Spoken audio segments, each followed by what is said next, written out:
તમે સરદાર રાસોત્સવમાં જજીસ તરીકે રહ્યા છો, તો તમને જજીસ કરવાનો કેવો અનુભવ રહ્યો, જરા કહો ને.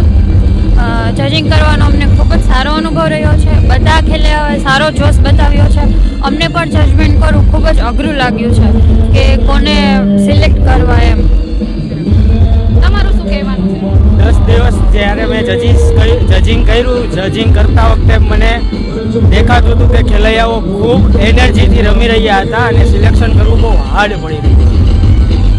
તમારું શું કહેવાનું છે? જજિંગ કર્યું એના માટે જજ બેસ્ટ હતું, કેમ કે ખેલૈયા છે ને એમાં જોશ ભરપૂર હતો અને એ લોકોએ ખેલૈયાના તાલ ઉપર જ દાંડિયા રમતા હતા. બહુ મજા આવી જજ કરવાની. તમારું શું કહેવાનું છે? બધી ગર્લ બહુ મસ્ત રમતી હતી. કોને સિલેક્ટ કરવા ને કોને ન કરવા, આટલી એનર્જી ક્યાંથી આવતી હતી? એ લોકોમાં એનર્જી બહુ સારી હતી રમવા માટે. ચાલુ